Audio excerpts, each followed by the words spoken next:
The following is a conversation with Mark Normand, a New York comedian who has a way with words that is often both dark and hilarious. Let that be a warning, dear friends, to proceed with caution and to wear protection. You may, in fact, need it. He has a special on his YouTube called Out to Lunch and a new special on Netflix as part of the Stand Up Season 3 series I recommend you watch.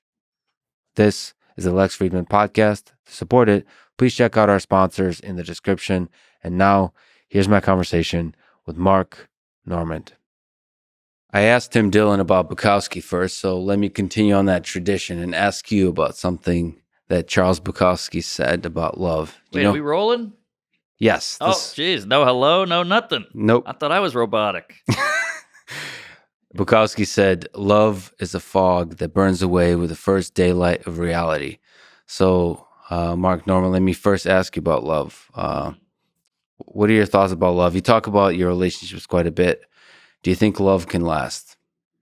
I do, but I think it's work. Everybody wants love to be this prepackaged, perfect, euphoric thing, but it's like a good body, you know?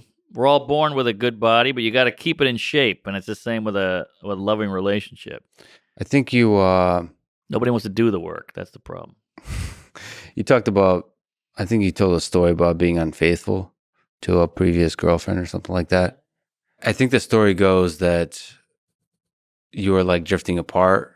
Who were you talking to? Bert Kreischer maybe or somebody like that? Yeah, we were high school sweethearts, dated for like 12 years, and then... So that wasn't love anymore. That was more like relation. That was like... It was comfort. It was routine. And we just slipped into that kind of married life, autopilot world. And I tried to break up, I think, and it didn't take. It was one of those things. Our lives were just so baked in. And then I think I cheated, and she caught me, and it was ugly. And then we went to therapy to try to work it out. But it's much like a car that gets into a wreck. The door just never closed the same. You know what I mean? Yeah. So what are your thoughts about then commitment, like outside of love, marriage? I think it's an antiquated idea. I think it's kind of silly and unrealistic. And I think we're coming out of that as we get all polyamorous and non-binary and queefy and all this stuff. I think we're slowly moving away from that. But I think a lot of the ladies, majority women like marriage, like the idea of it. Like I'm a fiance now, or whatever you call it. I'm engaged. And I mean, she is just woo-wee, going hog wild. She's loving it. She's got the dress thing, pick a venue, flower, and she's deep in, whereas I feel guilty because I'm just like, geez. Is it planned already? Yeah, When's the wedding? You see Squid Game? I'm just living life. Yes. It's planned. It's in New Orleans. I'm from there. And it's next year. Okay. Are you married? No, single. Virgin? Of course, yeah. I can't imagine. I bet you'd be great in bed. You're ripped. You got the best hairline in podcasting. Yeah, I don't know. I haven't tried yet, so we'll have to see. All right, well, let me know. Pretty big hog on you? Yeah, I could see you packing a crazy, crazy tool downtown. Mm-hmm. That matters for girls? Apparently, yeah. That's all I hear about. Okay, New Orleans. You grew up in New Orleans? Yeah, born and raised. Tremay, outside the French Quarter. You ever been? Yeah. Don't remember it. Oh, you drink? Yeah, I drink. Oh, of course shit. I drink. I don't know. I can't tell if you have fun. No, not really. But Russian, of course I drink vodka, all that kind of stuff. Russian. Yeah. Yes. You gotta know. Vodka. Beer was just labeled an alcoholic beverage in 2011. Fun fact. What do you mean? In Russia. It was just drinks. It was just like apple juice before. It finally got declared legally as an alcoholic beverage. Which means you can regulate it, that kind of thing. I guess so. Yeah. See, that's where your brain goes. Yeah. I just go, oh, these fucking Ruskies. I didn't even know there's rules about drinking. This is good. I'm learning about Russia from you. So what's the difficult memory experience from childhood in New Orleans that made you the man you are today? I don't know if it made me the man, but geez, I had a lot of scuffles in the neighborhood. I was the white kid in the neighborhood, so I was automatically the odd man out, the minority, the weirdo, the dork, the dweeb, the honky. So just a lot of memories of like getting slapped in the face by guys and just having to take it because there's like 5 guys there, and they'd be like, "Oh, look, you don't even fight back," and you're like, well, "What am I gonna do? Hit you and then get beat up by these guys?" So a lot of that stuff was big bummer. Growing up, got robbed all the time, lost a lot of bicycles, had a bicycle taken from under me. That was pretty brutal. These kids pulled up. They're like 17, and I was 13, and I had a face paint on. Like I had not blackface, but I was at a summer camp, and I had a rainbow face painted on me. We were helping kids that day, so I let them put paint on me. And so now I'm riding home. What a mark! What a goober I am! I'm riding home, and these guys see me a mile away. I'm a sitting duck, and they go, "We can take his bike. He's got a fucking rainbow on his cheek." So they just go, "Hey," like cut in front of you. They go, "Let me try your bike." I go, I'm good. I'm good. I knew what they wanted. And they go, "Let me try the bike," and then they just pushed me and took the bike. So stuff like that was really shaping the insecurity, the self-worth. Did it, because I've been mugged when I was younger too. Really?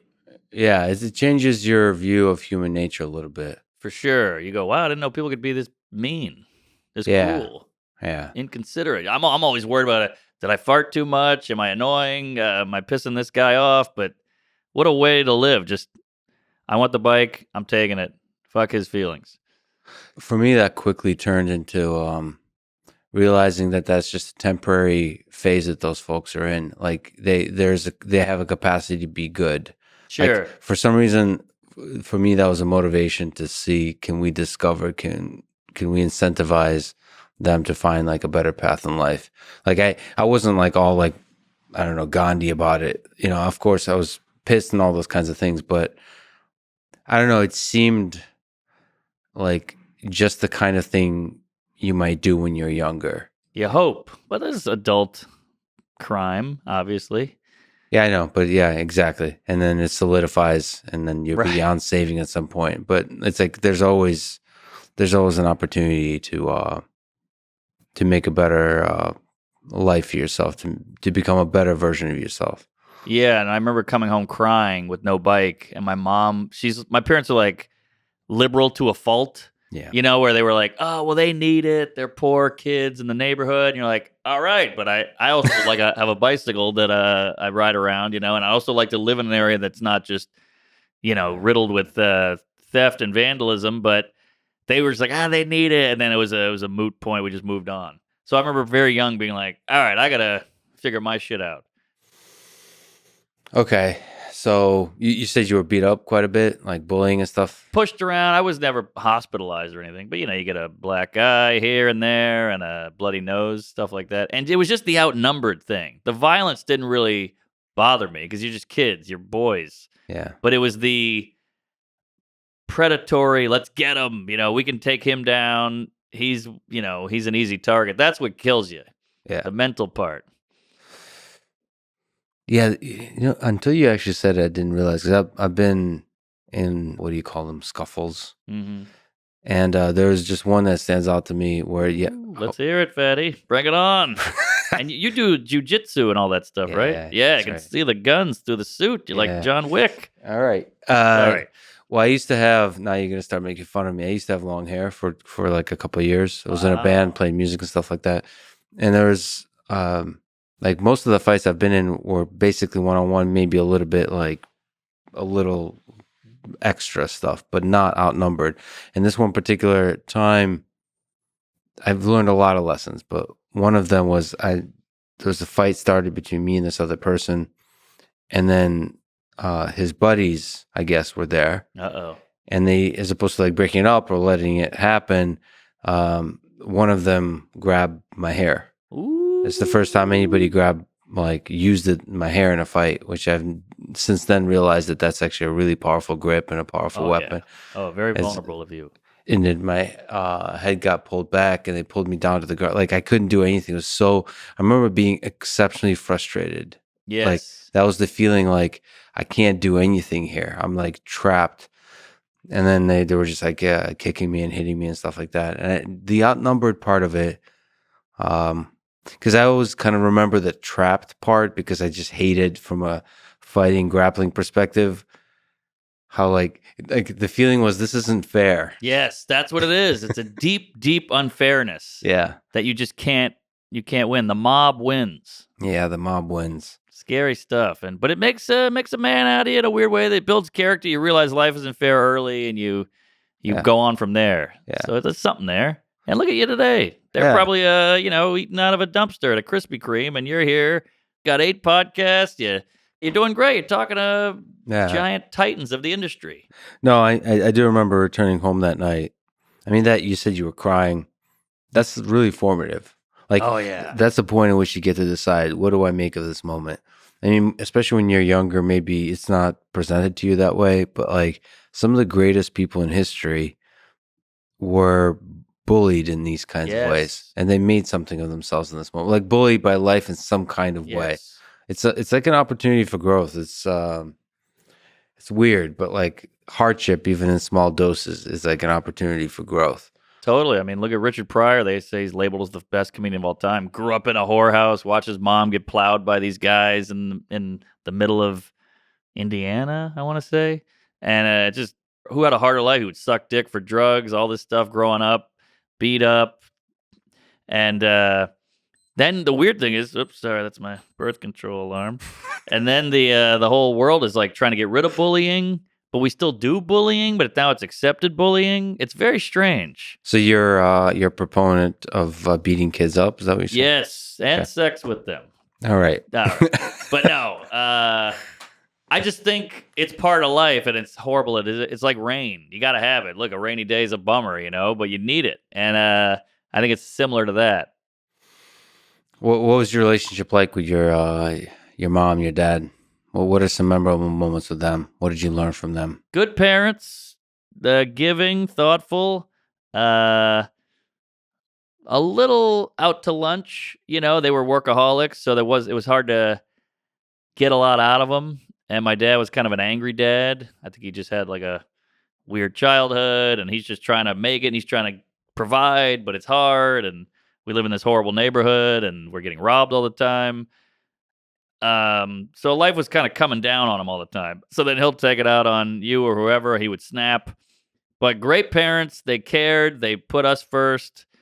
But there wasn't a lot of, I don't know, you ever go to a friend's house as a kid and there's like a picture of a ski trip and you're like, ski trip? What the hell is that about? Yeah. It wasn't out of that. And very smart people, but I don't know how well they were at socializing. So you never like bonded with them like on a deep human level? There was some bonding, but rarely deep. Yeah, it was just almost coworker. Hey, cold out. Huh? What? It's cold out, huh? Oh, yeah, like that kind of stuff. Yeah, gotcha. Get there a little bit, but my parents would, and I hope they never hear this, but they would do a thing where, my dad especially would do a thing where he would, he knew how to cut you down, right to the bone. And so after a while, you're like, I'm not even going to interact with this guy because he can get you so well. One time we were at a Thanksgiving, some kind of family event, and all the cousins are there. And I remember I was holding court. I was a young boy finding my comedic legs in this weird, tumultuous sea we call a family, and I was killing. And my dad comes out and he goes, "What are you holding court?" And I was like, and I felt like I was this big. I just shrunk down. He just nailed it because in my head I'm like, I'm holding court. Look at me. I got the whole room. And he goes, What are you holding court here? Yeah. Like, who the hell do you think you are? And I was like, he's right. I shouldn't be holding court. Who the fuck am I? I'm nobody. So stuff like that. Was he aware of that, you think? He wasn't. I don't think he was. But do you give parents a pass when they're unaware of the destructive? Like, is it better when they're unaware? Because it seems like that's the way. That's true. That's the way parents often fail. Is they're not intentionally malevolent. Mm-hmm. They're just like clueless. Yeah. It's a bittersweet thing because you're like, well, okay, he's not malicious. He's not trying to hurt me. But also, he doesn't know he hurt me. I don't know. It's tough because if he was trying to hurt you, I guess that would be worse. So you're the fully baked Mark Norman cake at this point. What? Yeah, it's a shitty cake. Do you fruit salad? The sense of self-worth you mentioned. I think in your comedy, there's a sense like you hate yourself. You think? Like when I listen, I didn't know if that came through. Shit, I was trying to hide that part. God damn it. I mean, when you like in the privacy of your own mind, are you able to love yourself, or is it mostly self-hate? Jeez. What happened to this podcast? I didn't know I was on Mr. or Dr. Phil. Dr. Phil. I thought we were going to talk about engineering and climate change and rockets. We'll get there. Okay. Starts with love, goes to rockets. All right. I like that. That's a t-shirt. I mean, like, What's the question? Sorry. Do I feel love? No, Do like I love myself. Yeah. So are you like this engine of being self-critical, of just being constantly anxious about how the world perceives you, these kinds of things? Is this something that you just go to for comedy, or is this who you are as a human being? I think I don't want to explore it. I think I get around it. You know, I tap dance around it, but I get it out a little with my act, maybe. Because I can't do it. I'm not doing it in real life. So I'll get out this no love, not loving myself. I don't know. Who wants to love themselves? Everybody always like, you got to love yourself. And then when you meet somebody who does love yourself, you're like, I fucking hate this guy. Don't you hate the guy who's upset? I'm great. I'm awesome. Life is good. You're like, this guy sucks. I'd rather an insecure guy. So maybe I want to stay insecure. Maybe I don't want to find this love for myself.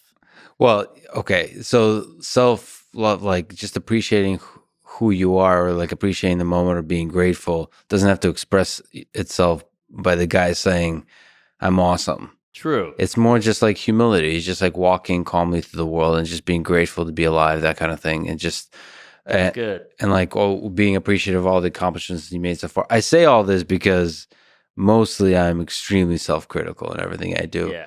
And so and I kind of enjoy it. I think it's a nice little engine that it makes it fun. It makes life fun because it's like if you hate everything you do, like you've done in the past, that gives you like, all right, we can do better. Yes, but that's the key, is making it self-critical. Always trying to get better. I could change this. I could tweak this. I could improve this.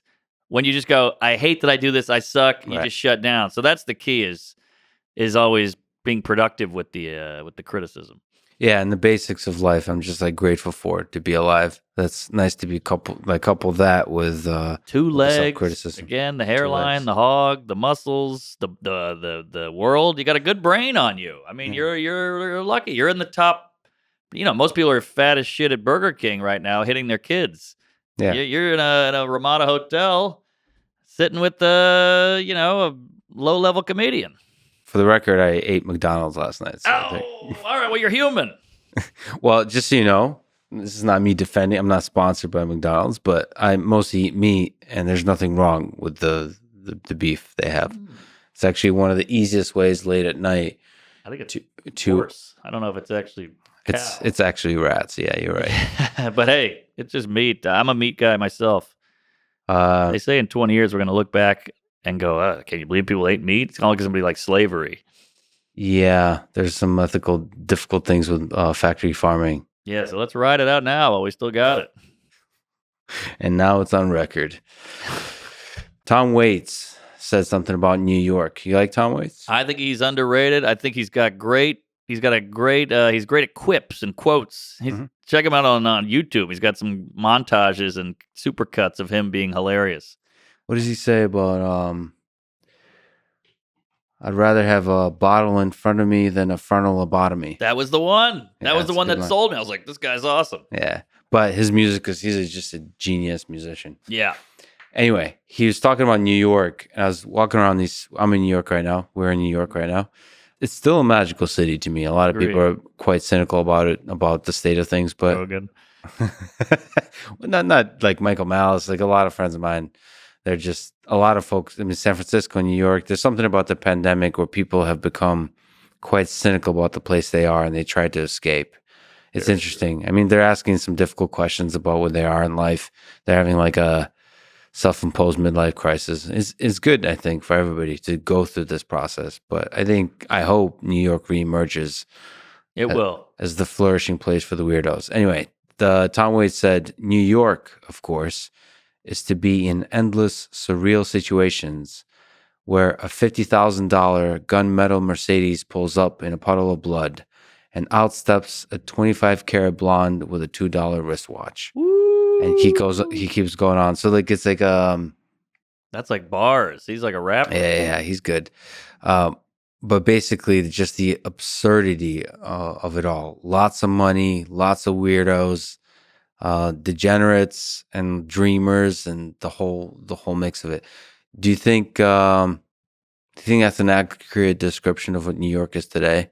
Like, is there still place for the weirdos and just the interesting artists, the edgy, the comedians, the creators, the entrepreneurs, like, as opposed to like Wall Street, as opposed to like rich folk, and then like hopeless folk? Yeah, I think it's definitely changed a lot. There's a tiny corner for us weirdo artists.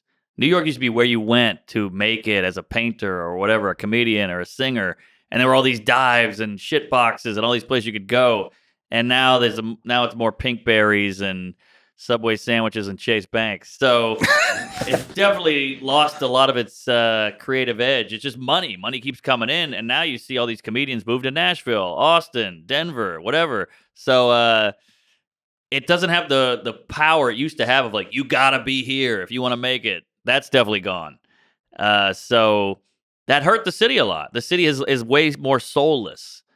When I moved here in '07, I mean, not only did I get mugged 3 times in the first year, but it was a hub of like, it felt like things were happening here. You know, it was an energy, there was an electricity, and we still have the electricity, but it's also maybe just because there's Times Square, there's Soho, there's Wall Street.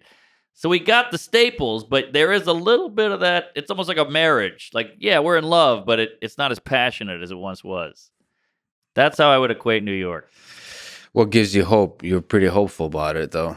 I'm hopeful just because I know it's magical, and I think it has to be. I mean, it's the epicenter of America. Like, this is where the immigrants came, and this is where the stock market is, and the entertainment industry. A lot of it is here. So I think it's gonna happen, but something like the bottom has to fall out, and then people have to move back here and all that. So the corporations are kind of fucking us. They're just buying everything. Well, that's true for everything. That's Austin, true for everything. It's true for Austin probably as well. People are just buying out land and all that kind of stuff. You always hear of Hemingway and Dali and all these guys went to Paris in the 20s or whatever that was. Yeah, I get it now. I used to be like, why do these guys go to Paris? You know, why do these artists? And now I get it because it's like, it's freer there. That's why Austin became like that Paris, where everybody's like, I got to get out of LA. I'm going there. And but we came back from that. You know, the 70s were wild and 90s were cool. So maybe it'll come back. Might just take a decade. Well, that's how stories are told. There's always pockets of like Paris within New York, right? True. There's just an opportunity to let your weird flourish is there in New York, I'm sure. It's there. You got to find it. Before it was front and center. What's your favorite thing about New York? Like what kind of things just like, I mean, how long is this pod? I could go on. It's too much to put into 1 hour. We've got other questions, but I love that one neighborhood is wildly different than the next. I'm in Little Italy, and then you take 4 steps. Now I'm in Chinatown. I mean, and then the history there, and then the stories, and the food, and the culture, and all that. And then you go 10 feet over here. Now you're in Brooklyn, and this is insane. It's a whole other world, and it's almost like a little America in one, city, and it's great. And just the fact that they pulled it off, like Fifth Avenue goes way up, and you're like, there's a billionaire's house next to a hobo, and then this is a black guy who's fighting with a Cuban guy, and an Asian guy's trying to get in the middle of them, and the cabbie's from the Middle East, and there's so many beautiful women here, and there's so many brilliant minds here, and the pace is great. It keeps people moving. I mean, you can't beat it. I mean, the city will fuck you in the ass, too. Don't get me wrong. You land at JFK, and you're like, oh, God, I got mugged. My Uber driver called me a homo. I stepped in human shit. Where the fuck am I? So, yeah, it's bad news. But that bad news, it's almost like the bullying. It kills you in a weird way, but it makes you stronger, and you build more layers and layers and layers. That's why some new guy, some hayseed from Milwaukee shows up. You've been here 10 years, and you go, let me help you out, because you got to adjust. you're going to get your ass kicked for like 6 months. But I know the ropes a little, and I think you need a little of that. If the treadmill's not on, you're not going to run. New York, the treadmill's on, so it just makes you run, and it makes you better. And look, it wears on you. You probably lose 10 years of your life living in New York versus, Indianapolis. But it's a better life. Have you seen 25th Hour? Yeah, with Ed it's Norton? been a while. Um, Spike Lee joint. yeah, Spike Lee joint. I mean, Ed Norton. There's a whole like monologue there about New York. Oh, that's right. But they're talking about just he has like a mix. There's like melancholy music, I think, or just a melancholy feel to the whole thing. But there's an anger and a disgust with the city. Yeah. But through the anger and the disgust comes out like a love for the city. Same with was Taxi Driver in New York. Oh yeah, Scorsese. Yeah, so like that, there's something about what is that? What is that grit of the city that like pushes you down? Well, that's the beauty of the city is it's this tribal human nature, like the sex shops and fistfights and racism and all tension, but yet it's the epicenter of technology and finance and sophistication Yeah. on Fifth Avenue. So you get that juxtaposition. It's kind of like in Boston. You go to Boston, they got MIT, they got Harvard, they got all this shit. And then they got the fishermen, the blue-collar douchebags, the Irish guys, the immigrants, and you get that mix of like insanely smart with wicked pissa and these two worlds, and that's a good thing. It's like when a black guy fucks an Asian lady, that's a good-looking kid. You get a mix. Yeah. We're mixing two totally different things. They're coming together, and it's like peanut butter and chocolate. Peanut butter and chocolate. I've never tried that. What? Peanut butter. Maybe I What are have. you talking about? I'm talking about Reese's, man. Like Reese's. Yeah, I haven't. Yeah. Oh, it's the best candy. Yeah. Without the fakeness of LA, without the kind of with the facade. Yeah, LA's tough. What's the difference between LA comedy and New York comedy to you? I think one place you kind of go to make it and be discovered and be loved, and one place you go, you can get all that in New York too, but I think in New York it's more of a school, a boot camp of comedy. Let's make great comedy. Let's make original comedy. Let's watch the other guys and gals who are at the show, at the clubs, and learn from them and try to hang out with them and absorb some of them. And in LA, it's like, when am I on? I'm next. Get out of my way. I'm the star here. I'm a bigger star than you. Oh, this guy's actually a big star. I got to outwork. It's just a lot of that instead of like, damn, that was funny. I got to be that funny. Damn, I wish I had a joke. And look, I don't want to speak for LA comics because there's, Bill Burr, Anthony Jeselnik, these brilliant LA comics, but they all cut their teeth in New York. Just saying. Then they moved to LA. It's a good point. Ali Wong, all these people, killer comics, but New York started New York, moved to New York. There is something about comics that stay in New York for a long time, though, like Dave Attell. You know about Dave? Yeah, he wants to do this podcast. He does? Yeah, I'm a huge fan of Dave Attell. Wow. Yeah, but it's like, king. it almost like he doesn't want to make it.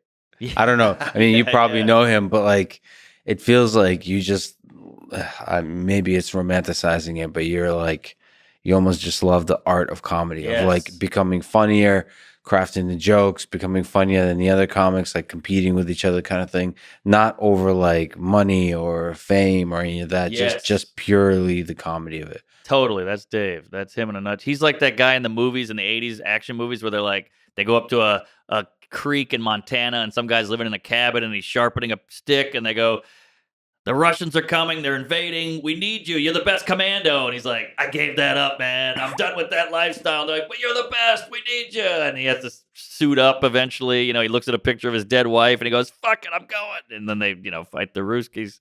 But he's that guy. He just is gifted. He's like got a gift from Allah and he's the best.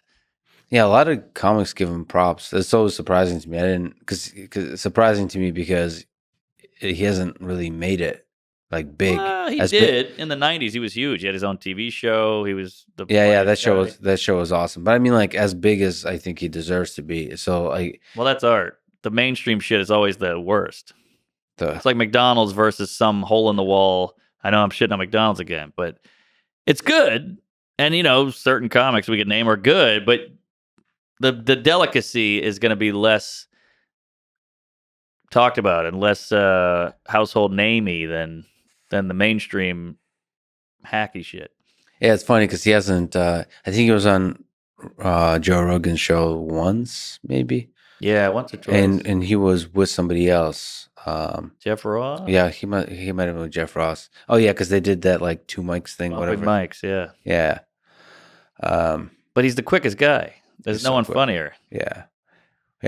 Him and you're super quick. Your recent appearance on Rogan was hilarious. Oh, thanks. You're just so fast. You're on with Ari and Shane Gillis. Yeah, that was fun. We're That going was back fast. in January. Yeah, I don't know when nice. this comes out. This has never come out. Neither will you. Oh, we're having fun. Yep. All right. So, what does it feel like to bomb in stand-up comedy? Like to fail? Maybe the psychology of it first. Like, just take me through it because we're talking about being outnumbered in a fight, just being beat up. Very similar. By the way, this is like a no eye contact off. Yeah. You know, yeah. I We're catch both a glimpse uncomfortable of with it. Yeah. It's great. It's kind of nice to be with my people. But yeah, Do you need a sheet of paper to look at? Or? I'm going. I got a good sweet spot right there. Nice. Yeah, it's a nightmare, but it's part of it. You know, it's the validation too is the worst part. Like, because whenever you do comedy and kill, you can be a great comic, but even Dave Attell, these brilliant guys, they feel like you feel like you're getting away with something. I don't have a day job. I'm telling jokes for a living. I'm talking about my dick up here, and they're fucking loving me, and they call me a genius and all this. I'm talking about my sack, and it's great. It makes people happy, and it's funny, but that bombing, when you bomb, your first thought is like, yeah, you're right. At first, you're like, fuck you guys. What, you don't like this shit? And then you just start going in. You're like, maybe it isn't that good. Maybe they're right. I do suck. I knew I sucked. I should become a mailman, And it stinks, and you feel alone, and you feel like you wasted their time, and then you're like, what was I thinking? I could be a comedian. What the fuck? Who am I? Eddie Murphy? What am I doing here? So it's a lot of just spiraling out of horrible thoughts. But I also love that it hurts so bad. Bombing fucking hurts because now everybody doesn't do it. I think a lot more people could do comedy probably and figure it out. But the bombing is so brutal that it keeps... one time I went to Minneapolis. I was like, this is a great city. I mean, the sun is shining. Why isn't this city like packed? And they're like, because the winters are so bad and we love it because it keeps everybody out. And I feel like the same about comedy. The bombs are so brutal. I've had bombs where I'm in bed. I'm just staring at the ceiling like, what the fuck was that? Like, you have PTSD. I bombed at an arena once, 20,000 people. I did 30 minutes to silence. So it's not just like one joke fails. It's they start piling on, like it's irrecoverable. Yes. And one joke failing is very common. Like, a lot of audience don't even notice that bomb. Because you got so many jokes in a row. You can sandwich a good one, then a bad one, then a good one. But when you bomb, it's almost like they chose, we don't like you. Yeah. Nothing you say will redeem yourself. And it's hard to get out of. It's like being pulled down by your hair. You can't get back. I can't win this fight no matter what. Can you like get him back by acknowledging like the elephant in the room that like that helps, but they're still gonna go, that was funny when he made fun of it, but he sucks. He still sucks. He still sucks. That's the worst part. You're going, no, this is good. You guys just don't like me. Just because you don't like me doesn't mean I'm bad. Yeah, I like going to open mics a lot. Just listening because first of all, I think the audience in the open mic, at least the ones I've been to, is mostly, I guess, other comedians. Or like at least people who don't seem to want to laugh at anything. Yes. And so I just love it because it's human nature and perseverance at its best. That here's comedians like clearly, this is mostly in Austin. They have a dream. Yeah. Like, why would you get up there? Right. Like maybe some weird, New Year's resolution bullshit, but for the most part, it's people who want to be comedians. Like a lot of the open micers are people who have clearly have done this for quite a long time already. Yeah. Like at least a year or two, maybe 5 years. And they're often not very funny. And the just bombing in front of an audience of like 20, where they're just sitting there like almost like mocking them with their eyes, or maybe, and I don't know, and they still push through. They still like as if they're doing an arena and everybody's laughing. Yes. They still got that energy trying, almost like to an audience that doesn't exist, like an audience of their dreams. Because I guess that you have to do that to keep the energy of the act going, and it's just so beautiful to watch them try it. It's and also what happens, open mic, I don't know, 5 minutes, whatever they do, they walk off, and that walk back off stage, nightmare. and like you can't, who do they look at? Like, what do you look? Do you make eye contact with people? Do you look at your phone, you look at your feet, you just zone out. You kind of go white, you just hear white noise and go out. It's tough. But you need a little delusion to be a comedian. To get into it, it takes a little bit of delusion. Like, you think you can do this? You got 10 years ahead of you of hell, and you're up for this? And, most comics, we see a horrible crowd, and we see our friend bomb, and we go, yeah, he's bombing, but I'll get him. And then you don't get him. But that's human nature too. Is like, they don't like him, but they'll like me. And you need a little of that to keep going as a comedian. But you don't want too much delusion, because then you're a psycho. But you need a little. Well, the psycho could be good for a comedy. That's true too. A lot of psychos. I mentioned to you offline that I talked to Elon, and we talked about doing stand-up, that he's thinking maybe do a few minutes of stand-up. Say, if you need a coach, Elon, I got you. Well, maybe you should move to Austin to coach him full time. Hope they can fly me in. So, what advice would you give to somebody who wants to try to do 5 minutes, like the early steps of trying to go to an open mic and say something funny? Well, that's the irony of comedy. Is, I don't know if it's irony, but it's like the beginning is the hardest part. Usually the beginning is the easy part. Hey, I'm playing this level of Mario. I jump over one Koopa Troopa, whatever. And then the end is like, Jesus Christ, I got 30 guys coming at me. Yeah. Comedy's the opposite. The beginning is like, it's a gauntlet. It's just obstacles. And it's like you said, open mics. I watch these famous comedians on Netflix, and you go, this would all bomb at an open mic. They're killing in, Radio City. Yeah. This would bomb at an open mic. That's the weird part. So it's almost like you have to go through hell just to get to the promised land. And I would say rehearse the shit out of it, because you're going to get frazzled up there. Everybody thinks, oh, this is good material. But you also forget about the other part of delivering it, having confidence, being likable, having timing, having a cadence, figuring out who you are, figuring out what the audience thinks you are or how they perceive you. Because you can go up there and say all this, but they go, why is the guy, he's clearly gay. Why is he acting like he's not gay? That's all now they're not listening to the joke. So you got to know how you look. And it's just repetition. And bombing is not failure. That's what you got to remember. I mean, look, if you do a killer hour and then you take it to Netflix and bomb, you fucked up. Mm-hmm. But bombing is not failure. It's just data. It's going, oh, okay, I got to retool that. That didn't work. Something wrong there. I missed a word there. So you got to treat the act almost like ingredients in a cooking in a dish. Like, oh, that I put too many eggs in. Take an egg out. You got to treat it like that. And look, when you pull a bad cake out of an oven, you go, I fucked up. But it doesn't hurt your feelings. But when you bomb and fuck up, it hurts your feelings. So you got to factor that in too. Your feelings going to be hurt. And just almost be a robot and just keep going towards that open mic. You know how scary an open mic is? Bombing sucks, but bombing in front of other comedians is way worse. Because they know what just happened. And they could have saved you, and they didn't. So it's way worse. And they're going to be your quote-unquote friends for this, exactly. for this journey. Yeah, no, these are evil people. Twisted, fucked up, hurt people. Can you tell, like, in those early days, let's just talk about that, like at the open mic level, that a joke is going to be good on paper? Like, I'll give you my experience, because maybe you can be my coach in this particular moment. So, you're like Larry Nasser. All right. That's fun, huh? Joking, everybody. I hope nobody takes it seriously. I now have an amazing team of folks who help me with editing, and they're now currently sweating. Watch this. We got to leave that one in. That was quick. Yeah, that's pretty good. I'll eat that one. That was good. All right. So, going in front of an audience, just even to give a lecture terrifies me. which I've done.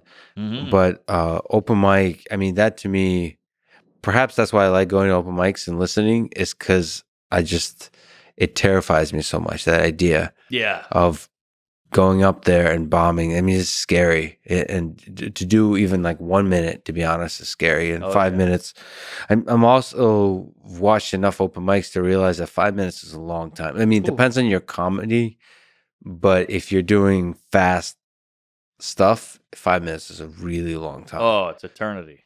I guess with a long story, 2 is a long time, because if the story is not you're building up to something. If the story is gonna fail, you just spent all that time telling the story that completely went flat. Completely. You got nothing. I guess if you have a series of jokes, you can at least try to recover and like do the Mitch Hedberg thing, where like, all right, I'll cross that off. Yeah. Well, I'm able to, like, I've tried to write a few things, and I'm able to tell that it's really bad. Well, that's better than most. Most people's egos kick in. They go, no, this is good. No, see, I'm able to introspect that. Like, it seems funny. I mean, I guess the thing I'm looking for is original.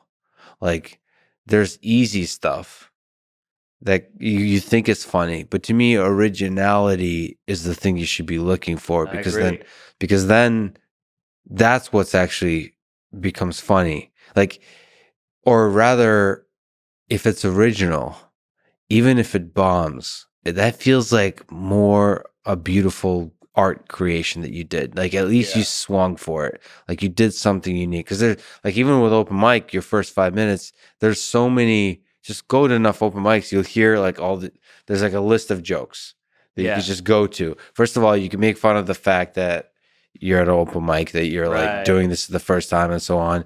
You could do a lot of stuff where you make fun of your appearance in some way, and so on. But like, you could do that. You know, that's way harder than people realize, to do it in an original way. Yes. To present who you are as a person very quickly, enough to then put that person down in front of everybody else. So you have to reveal the audiences like that, because they go, he knows what we're thinking. Yeah, exactly. But do it again in an original way. And so, like, when I'm trying to write stuff, not that I've tried long, it's like 30 minutes, but as enough to see like, oh shit, to write something original is really difficult. It is. But do you got a bit? Anything? No, you didn't write any one-liner or anything for this? No. Well, just in general, ever in your life, ever written a joke? Oh yeah. Oh, okay. No, but I don't have anything in my mind popped up. Right. So the jokes that I've written have more to do, like, for some reason my mind goes to like dark places. So like, and not actually dark in the Mark Norman dark, because you go really dark to where it's like almost absurd. Yes. My natural inclination is to go to like a dark historical like place, like Hitler and Stalin. Yeah. And almost, so go to that place and then talk about something absurd there. So like, don't go like all the way. I don't know. I don't want to give examples because it'll be clipped. But the Mark Norman style, look it up. He has a special on his YouTube. That kind. I want to almost explore the dark aspects of human nature more, kind of connected to actual historical figures. That's the inclination. Like, I don't know, Nature's Metal, the Instagram channel that explores like the darkness of nature. Yes. Like something there. That's good that you already know that you've kind of gotten to the core of your comedy already, and that's interesting. That's a step ahead.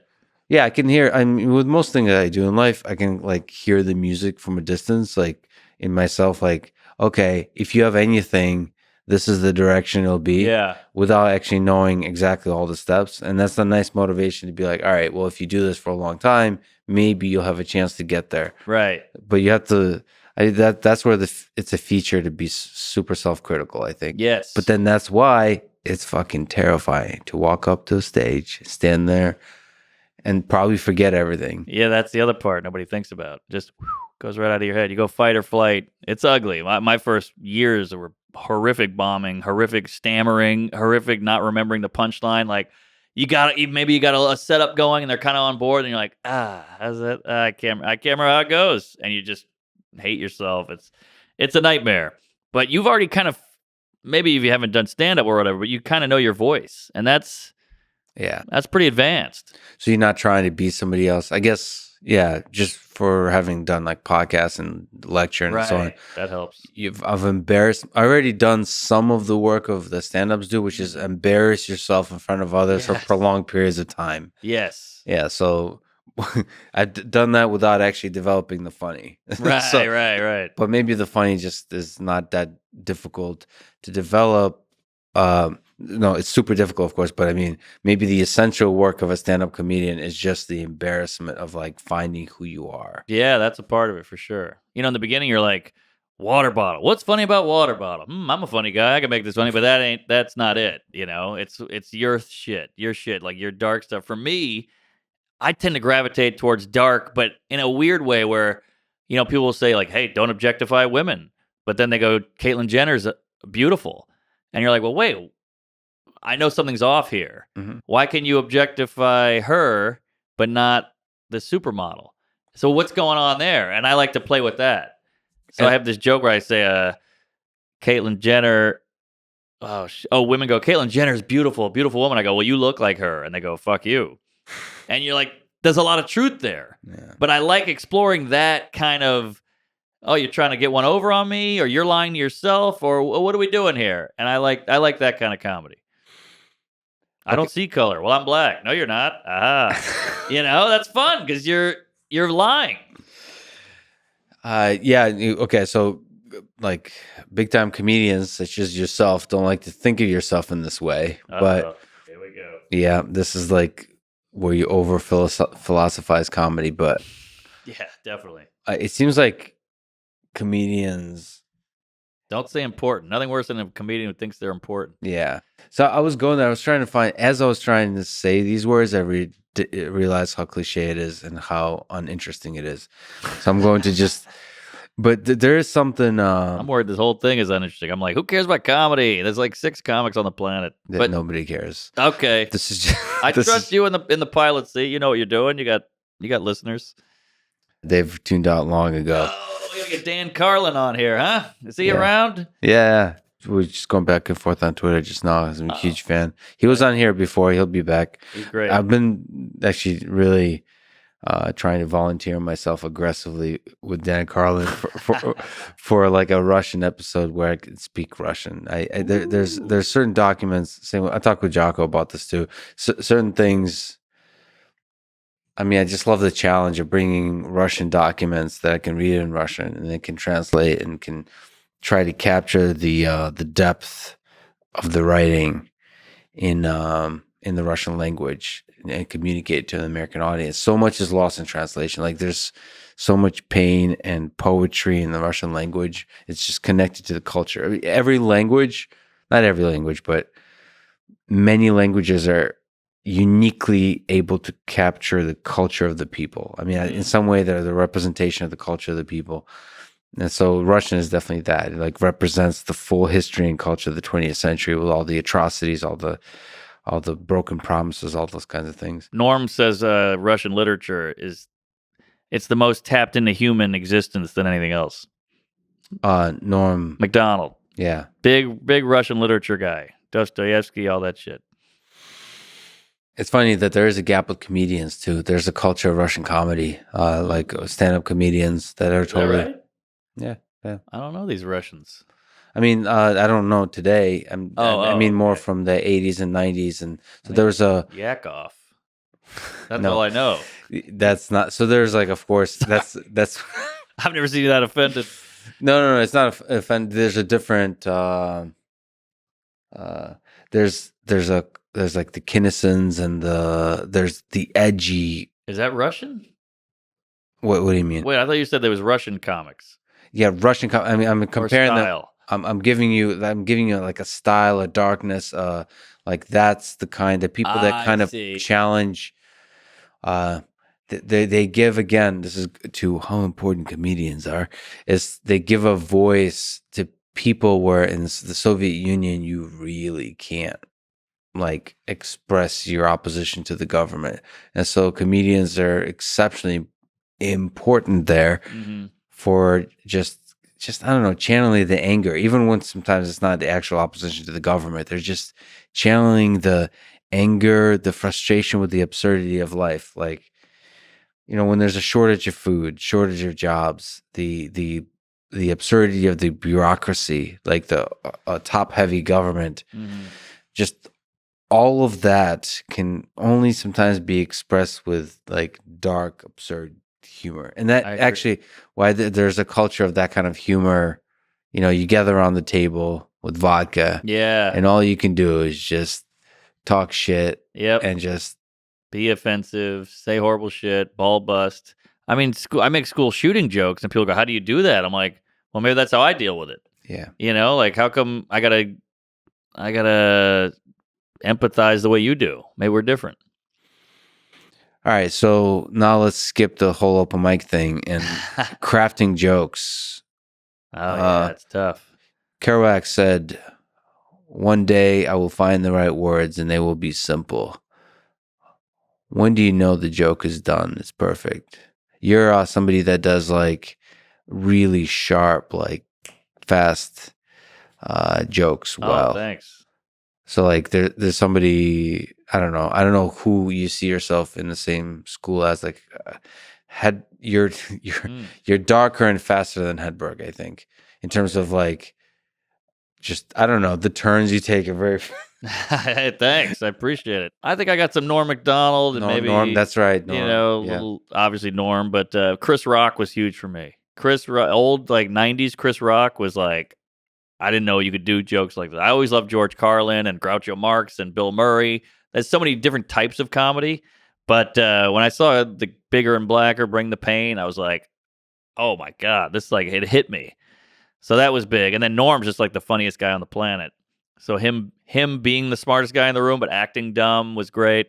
So yeah, Chris Rock has that way of cutting to the bullshit, which I mentioned earlier. I like that cutting through the bullshit kind of style of comedy because you kind of go, "Oh, I'm not crazy." That's what I thought too. I was too scared to say it, but I thought that, and he's saying it, and a room of people are laughing.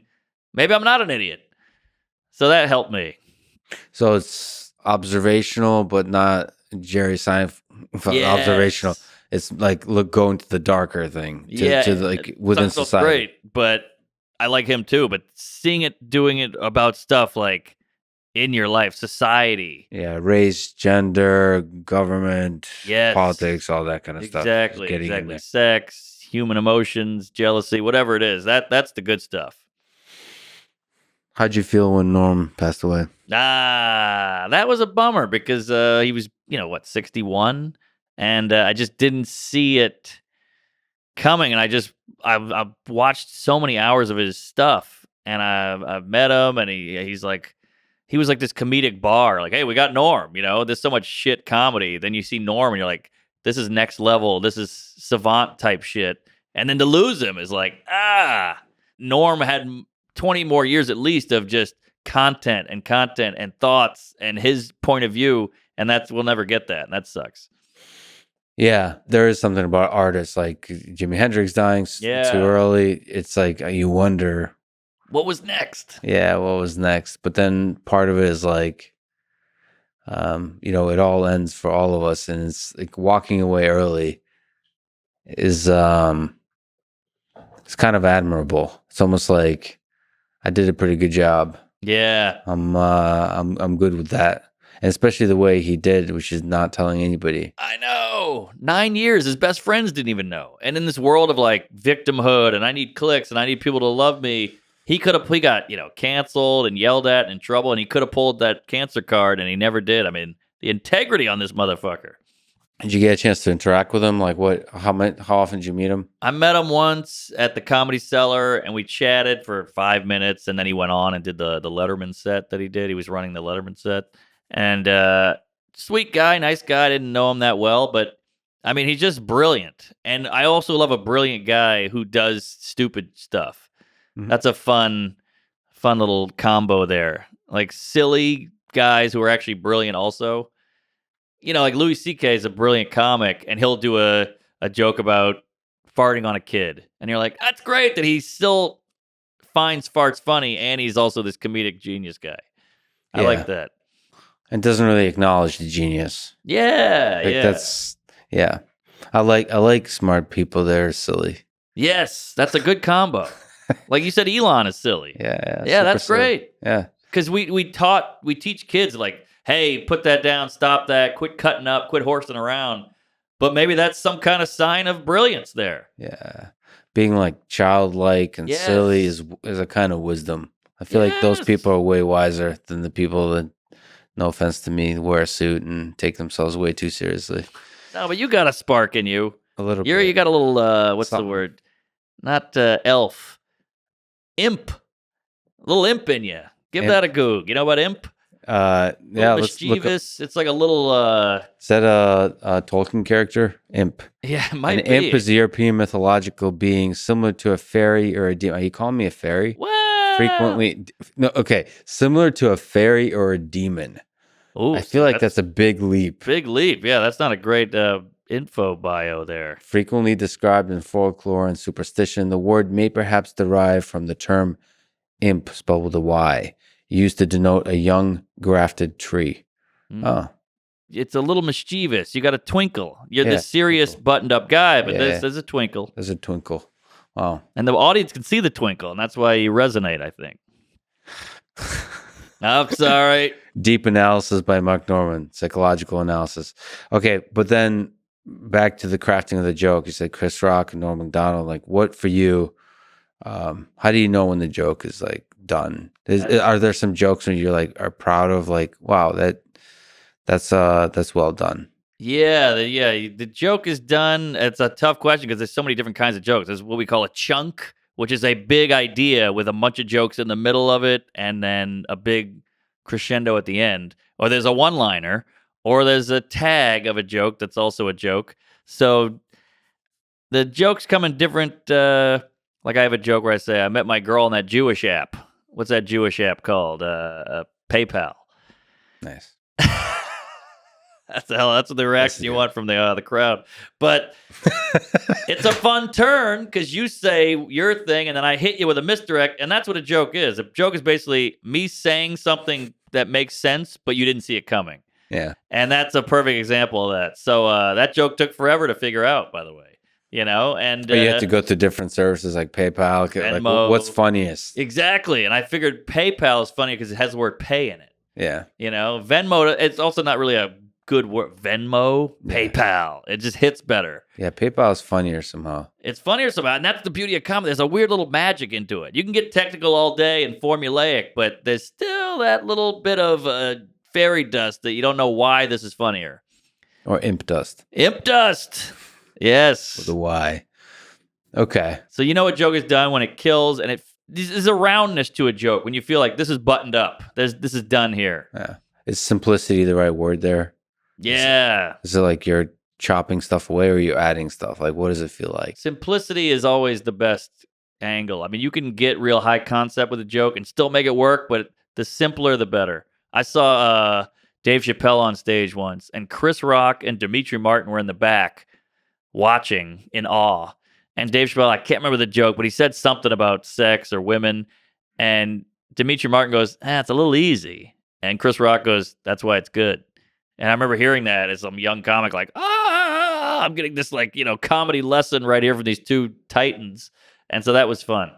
Simple is key. So the easy is okay. That's such a weird, I think I remember reading or hearing Eminem say something about maybe the song Some Shade. One of the songs, he's like, I knew it was going to be good because it got like really repetitive and annoying very quickly or something like that. I mean, that's the sort of the music equivalent of it's too easy. Like if it's like super catchy, as a musician, you might get very quickly bored of it. Or like as you're creating it, no, it's too easy.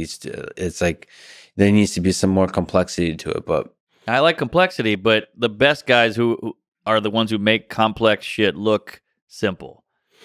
Like, you ever heard that Ben Franklin story where he's talking to his friend? His friend's like, I'm going to start a hat store. So he puts a sign out that says, hats for sale, $12. And Ben Franklin looks at it and goes, well, you don't need the $12 because, all they need to know is that you got hats for sale. He's like, all right. So he loses the $12, makes a new sign, hats for sale. And he goes, you don't really need for sale because it's a business. People can put that together. So he just goes, all right. He makes a new sign. It says hats. And then Ben Franklin's like, you don't really need the word hat. You can just put a picture of a hat. And he made a new sign, which is a picture of a hat, and it like helped the business or something. That's like some old wives' tale or whatever. But I think about that all the time when I'm writing. I thought this was going to like there was no sign. It went like super like maybe that could work too. What like as a comedian? So I'm a fan of yours. I really enjoy you in conversations. Like wow, because you're I'm getting nothing out of you. This is. All right, I can't tell. Oh, like emotion? You're a tough nut to read. Cold inside. I mean, just the quickness you have. Obviously, you're also a great stand-up comedian. What's your favorite medium to shine in? So you have a podcast yourself, an excellent podcast. Mm-hmm. Thanks. You're often a podcast guest. Yeah. Which is always fun to listen to how you're going to deal with the different people. Mm-hmm. You're great on Rogan. Oh, thanks. What do you enjoy most? Podcasts are great because you can stretch out a little more, you can breathe a little. With a stand-up set, I like to be like boom, boom, boom, boom, boom. But podcasts are great because it's conversational, so you can it's almost like you're being funny with your friends. Yeah. Whereas the stage is like this is a piece, this is a presentation. But I think the podcast is great, but you don't get the reaction unless the host is laughing. You can't hear the guy in his car in New Jersey driving to work going ah. Every now and then I'll read a comment like, I spit out my coffee when you said this. And I'm like, but it's not immediate. You want the immediate. So stand-up will always be number one, but there's no better feeling than killing in a room of people who don't know who you are, strangers. You're in the middle of nowhere. You left your wife at home. You left your kids. You left your house. You're in the middle of bumfuck Dickville and murdering for these hillbilly, nobody, whatever it is. And they're slinging their beers and woo, cheering you on, and they carry you out, and you fuck some fat lady, and you leave, and you get back to your hotel, and you go, holy shit, what was that? No one will ever know about it, just lost in the ether. That's the best feeling. Yeah. Killing in obscurity, as Bill Burr would say. Yeah, this is one of the things that sucks about giving lectures, like at universities, or giving lectures in general, is when you look at the audience, several hundred students, they all have a bored look on their face. Yeah, of course. Even my face now probably looks bored, but I'm actually excited to be talking to you. But there's something about just there's something about a comedy club. Maybe the contagion of laughter, but like it gives people the freedom to just laugh, to to remove that facade of like you don't have to pretend like you don't care. Like if you care, you can show it and you can have fun with it a lot. Probably liquor helps out too. Yeah, it helps for sure. But there is especially, and that's why comedy I think is so popular right now, because HR is up our ass. We're scared of old tweets that might come back to haunt us. What did I say on that interview? Even people at offices are like, I put something on Facebook in 1999 that was about fat tits that I liked. Should I get rid of that? Even people say like, there's no cancel, whatever.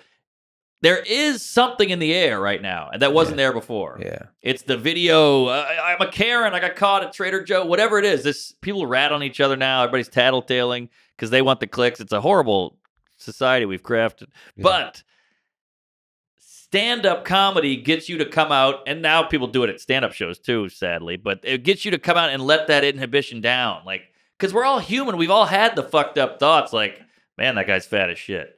It doesn't mean you hate the guy. It doesn't mean you hate fat people. It doesn't mean you're fat shaming. But you can't say that at the office. You can't go, Bob, you're fat as shit. You'll get fired for body shaming. But at the club, you go, that guy's fat as shit. And the crowd goes, he is fat as shit. Ah! And it's this weird cathartic thing because all we do is tamp shit down. It's kind of like you ever meet a girl who's like all prim and proper. Then in the bedroom, she's like, put a lamp up my ass. Whatever it is. It's because we got to get it out. We're all repressed in some way. So I guess what you're saying is comedy is important. Yes. Callback. All right. Well played, sir. Yeah. What do you think about Austin? What do you think about the comedy scene in Austin? We'll talk about LA and New York. What do you think about what Joe's trying to create there? So I should say that the reason I moved to Austin, I have this dream of. It wouldn't be funny if I said this dream of becoming a comedian. Oh god. You got an audience at least. Yeah, that's true. You know, I always said you can hear the music in the distance. I have this dream around robotics and artificial intelligence, whether it's a company, whether it's something else that was just pulling me to. I actually wanted to move to San Francisco, and then all my friends in San Francisco said, "No, it's the wrong place." Yeah. It's at this time the cynicism there is just not conducive to like taking big leaps into the unknown, excited about the future kind of thing. And Austin was that with for me in particular with Elon Musk, but also just the energy that everybody had, including Joe, the excitement about the future. I don't care if Austin burns to the ground and it actually is a complete failure. Being excited about the future seems to be like optimism about the future seems to be the thing that actually makes that future happen, makes a great future happen. So it's always cool for me to see like Joe super excited about creating like a culture in Austin, like making it a comedy hub. Like, Yeah. I don't want to overstate it, but I think he really believes it'll be a very big place for comedy Yeah. in the United States in general, in the world. And so just even believing that's powerful. Like, I 'cause agree. you start to make it happen. That energy is there. Anyway, so, but that's for me from just an outsider watching the fun of it. I should also mention, for less of an outsider, more insider in the martial arts world, partially probably because of Joe, I'm not sure, like John Danaher, Gordon Ryan, the B team, all of those folks, that might be gibberish to you, but those are like some of the greatest grapplers and martial artists of all time. So it's also becoming this hub of martial arts. So the whole thing is just beautiful. Anyway, what are your thoughts about that scene? Well, there's a lot here, a lot of things to mention. One, I think Joe did do that to at a degree. You know, like all these people. Segura lives there now. A lot of comics live there. He's opening clubs. Other clubs are opening. I think it's happening. That's the other thing is people go, everybody's moving to Austin. Austin's the new hub. And then they look at their watch and they go, 5 minutes went by, nothing changed. It's going to take years, but everybody wants it now. What? Austin? There's no industry there. There's no Netflix, whatever. And you're like, yeah, I know, but it needs a minute. You can't just do this overnight. So people forget that. So it could happen huge. Just give it some time. I mean, he's opening a club. I went and saw it. It's incredible. Like, it's so perfect for comedy. It's every detail. It's incredible. But so it could happen still. I do think where there's a little biting off more than they can chew with Austin because it's not that big. So like, and it's spread out. I mean, yeah, it's not big, and the infrastructure is not quite there to support it. But it has a lot of. I'm comparing from the tech side. It has a lot of land to expand into, so True. It might become this. That helps. Like you're basically establishing. It's kind of like in New York. You're establishing these whole neighborhoods. Yeah, and you have the freedom to do that because there's a lot of space on all sides. Yes. Okay. So that helps. So again, maybe some time. I do agree with this that new hope that's kind of built into human beings of like, let's go to America, let's go to utopia. We even have it with space. Let's go to Mars. We got to see what's over there, and it's just red, dusty bullshit. But you still got to go. So I'm with you on that about this new hope, this new land, and I think that is beautiful. And I think there's a lot of haters. I think there's a lot of naysayers who hate change, who hate anything new. And then I think you got to go, hey, that hurts, that sucks, but blow me, dickless. I'm trying something. You're a loser. Stop hating on me. I mean, how many people hate Elon Musk, Yeah, it's hilarious. I mean, there's some of the criticism on Austin would be it's like a fad. It's like a lot of people are excited about Austin, and somehow that's like it's like when Green Day became famous, you no longer want to be a fan of Green Day. But to me, like that's well, Austin was already a cool town. Like every comic 5 years ago was like, oh, I got Austin this weekend. I can't wait. Yeah. So it already had a buzz, but some people think maybe the buzz was the cool part. The fact that it was like this off the beaten path city, and now I get to visit it and then leave. But I think it could still be this comedy tech booming place. It just will take some time, and people want it right now. Well, on the tech side, it's It's already there. it's getting there very fast. So I mean, Elon's really pushing that with the factory. It's just like a huge number of people are moving there with jobs. Like you're already starting, and then the opportunities to launch new companies is just incredible. I guess it's not right now. It's like within months, within a year, that kind of thing. But like, it's an opportunity to just start to build shit in a new place. And I it's cool. agree. It's kind of like, go to Mars. It's like we get to start over. Yeah, and I like the hope aspect. I think that's huge for people, and I'm all for it. I hope it works out. I don't know if it will, but I don't know anything about economies and city scans, planning, and all that shit. So it might be too early to say, but I hope it works. Are you still talking about Austin or Mars? Austin, Mars is there's nothing there. There's no vagina there. There's no food there. There's no water there. I don't know. It seems I get space travel. I think it's important, but I don't know Mars is really gonna move the needle. So, what are your thoughts about Elon Musk and SpaceX and launching rockets into space? I think it's all good because you could say, hey, we could just feed everybody. And I was like, yeah, that's true. By the way, these guys give a ton of money to like philanthropy shit that nobody cares about. By the way, it's weird. Like he could feed Nigeria and with pocket change of his. And you're like, well, maybe he has, like I heard Bill Gates gave back so much money. He saved 6 million lives. Yeah. But that's a reverse Holocaust, by the way. That's pretty good. What have you done? You're a barista.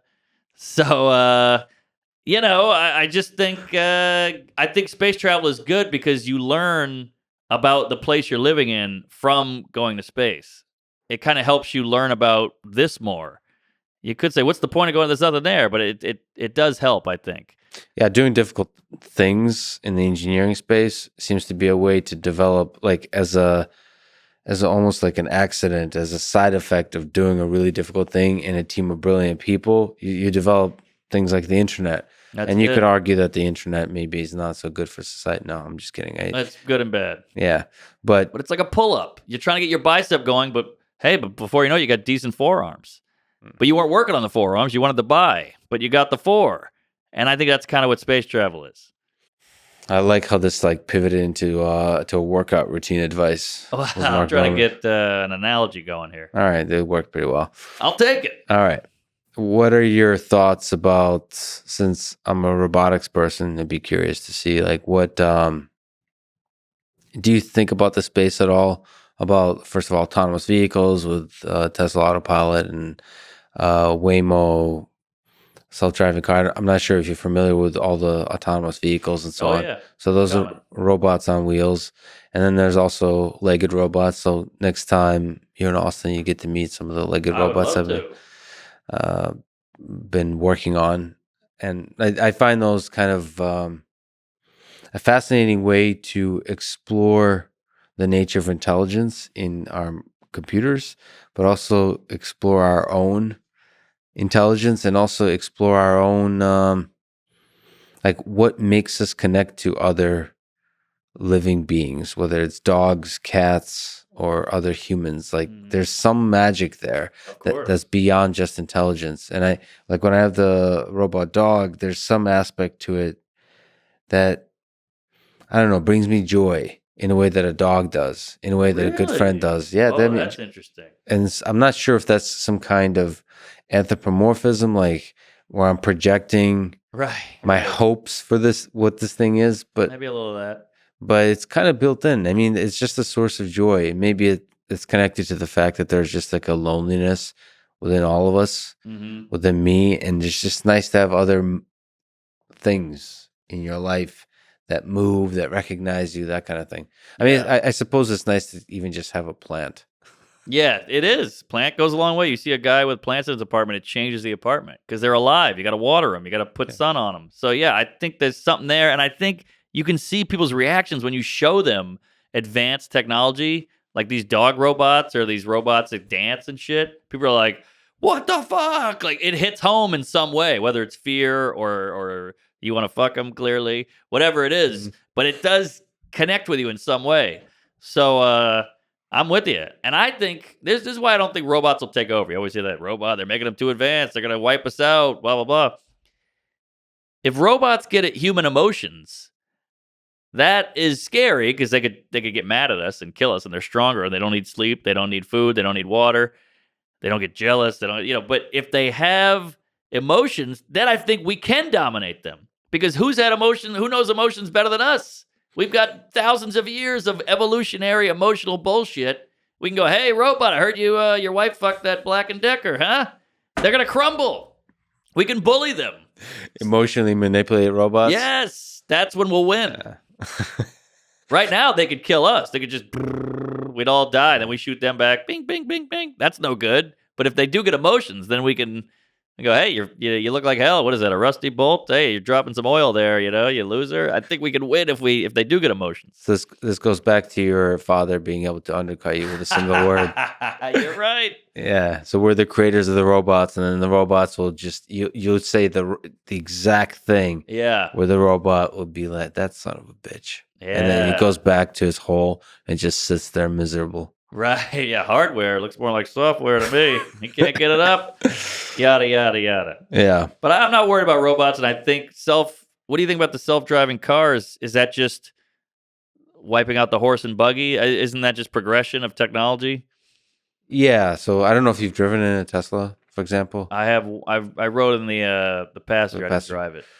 Yeah. There's several stages in that. I think the problem is way harder than people realize. And for quite a while, it'll just make driving more pleasant. It'll make it less stressful.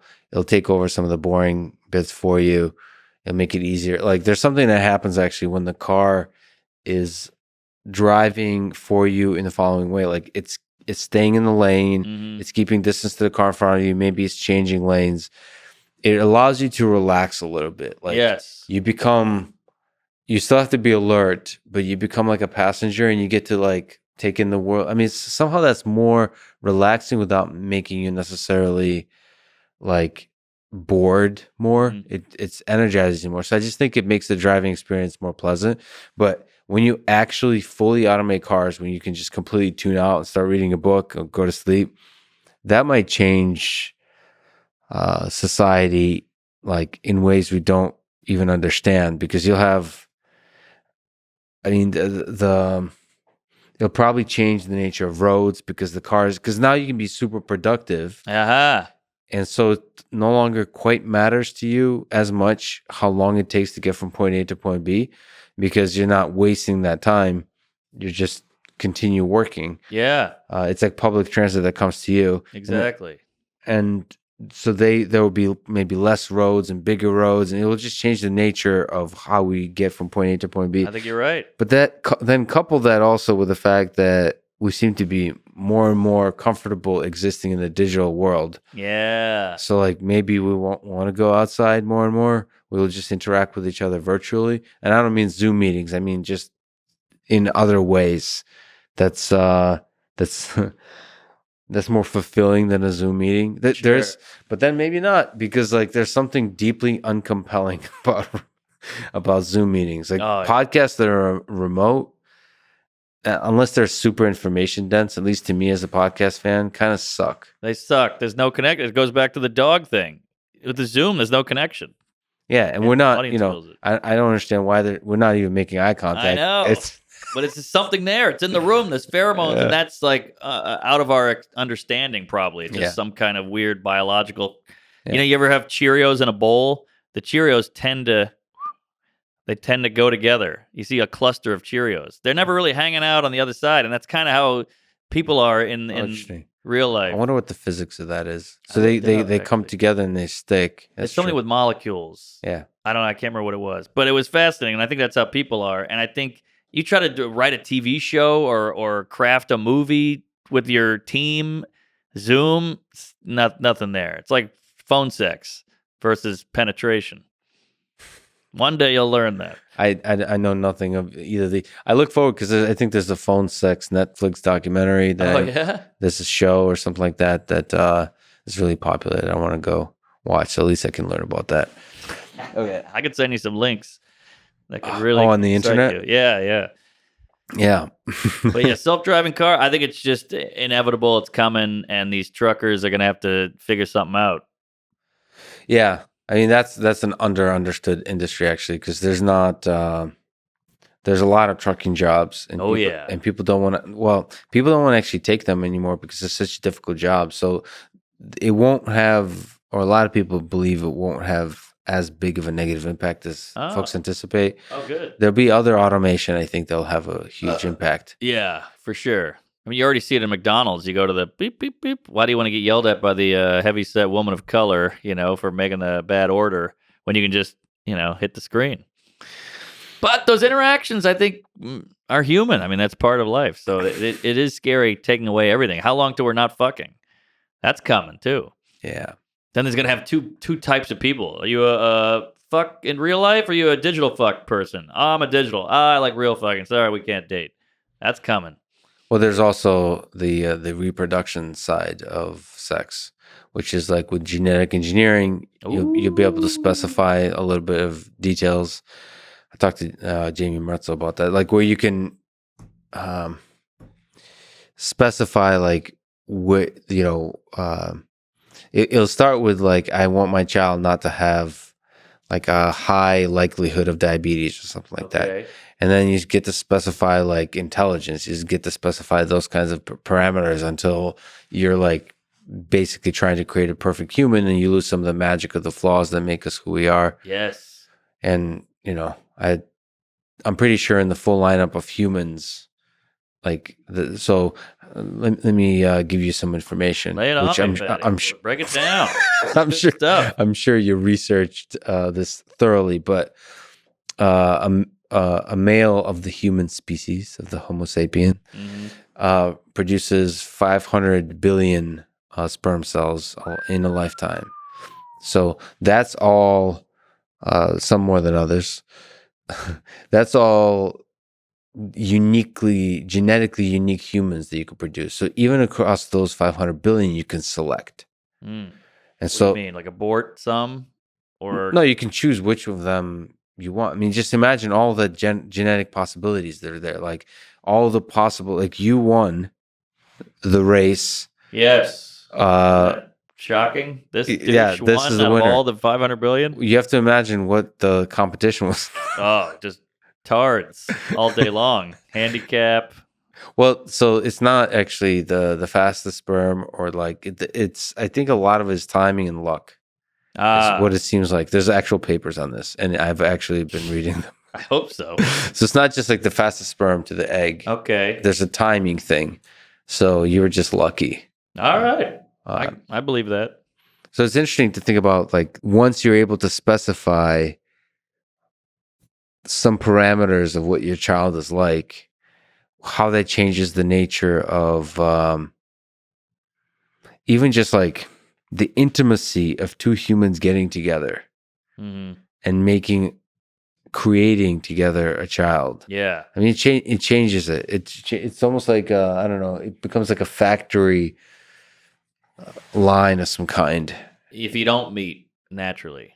Yeah, if you don't meet natural, Yeah, sure. and then you don't, and you get to optimize your child, then it's some, like, you have to consider utilitarian type of things, like what's good for society, and there'll probably be regulation about what kind of children you can have and not. Like, your child cannot have an IQ below this or above this or something like that. Your child cannot. We already kind of do that with VIP clubs. Like, hey, you're kind of ugly, or women go, hey, he's not tall enough.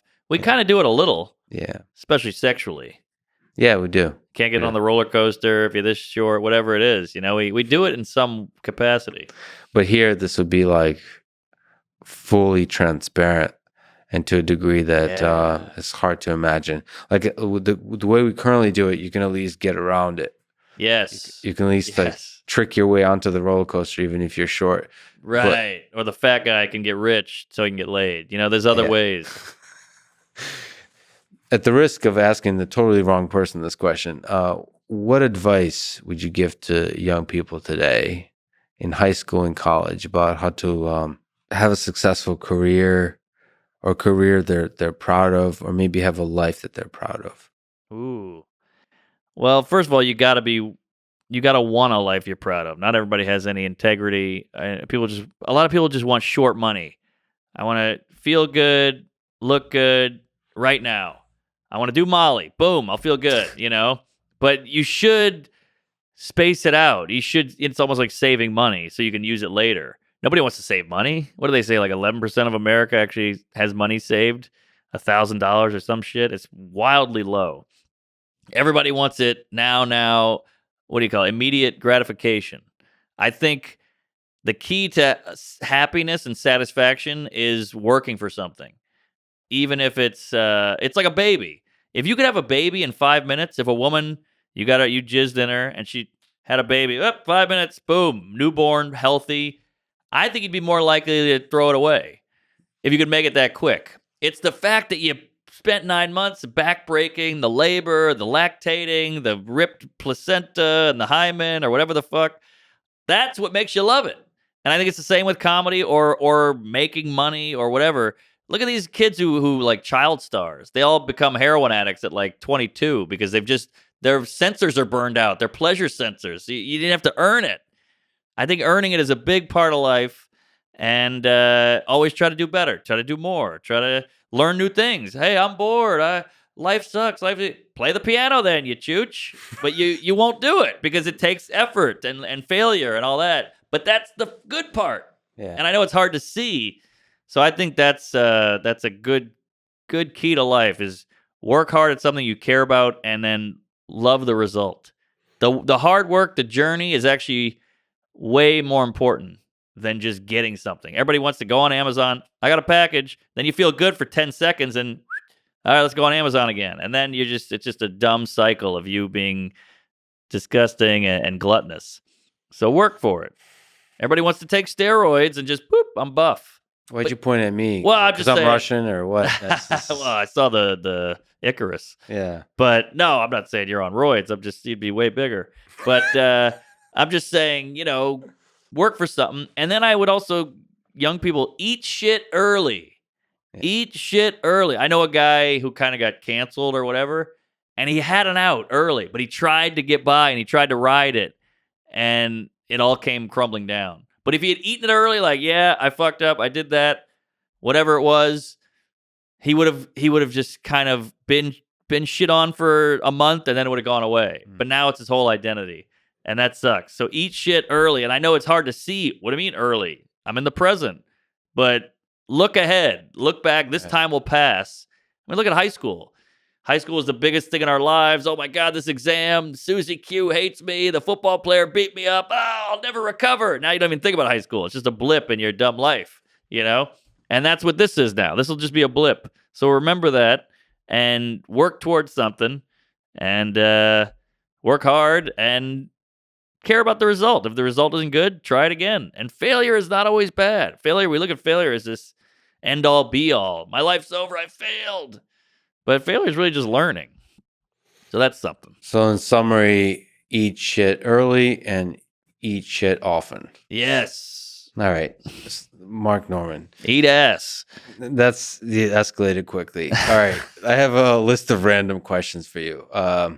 What activities make you lose track of time? Oh. Just have that, go into that zone. You have this happiness, contentment about you that you just truly enjoy. Yeah, I think good conversation. Like I'll sit at the Comedy Cellar with friends, maybe a little whiskey's flowing, and when you're really just vibing and inhibited. You can do it. What is it? Inhibited. Uninhibited.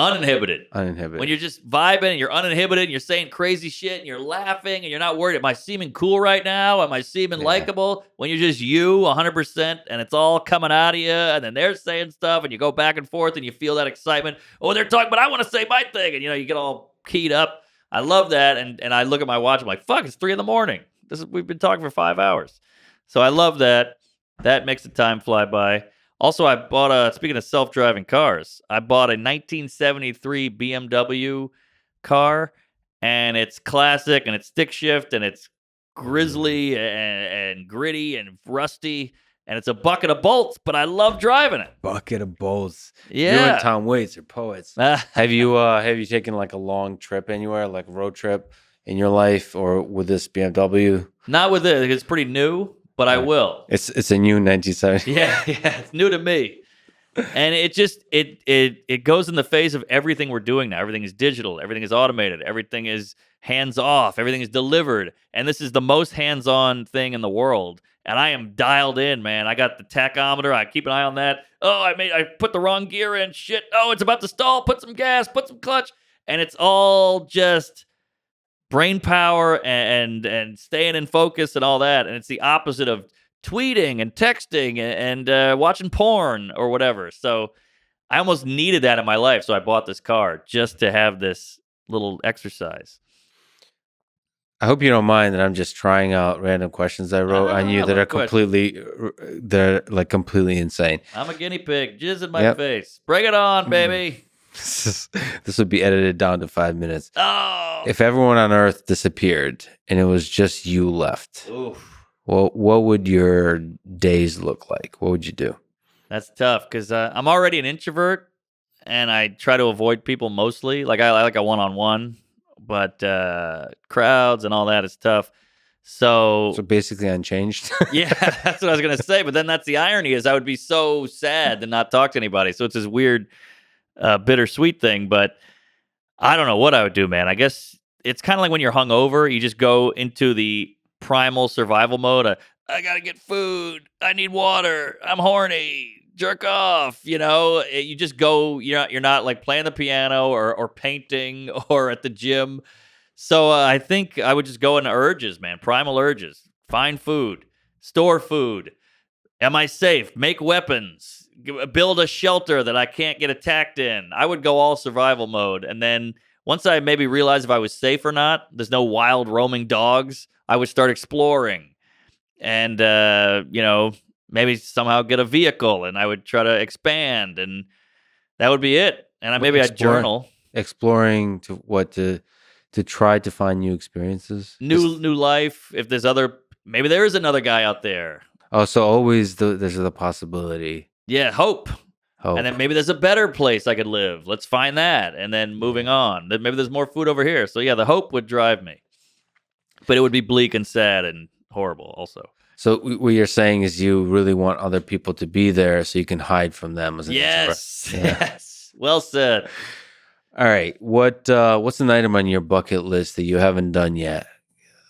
Think about something you'd be very upset if you died and you haven't done. Well, I'm terrified of having kids, just because I'm a child myself and I'm selfish and lazy in a way. So kids are like, this is your whole life now. This is it. You got to not let this thing die. You got to love it. You got to raise it. So kids scare the shit out of me, but I also feel like if I don't have them, I'll regret it.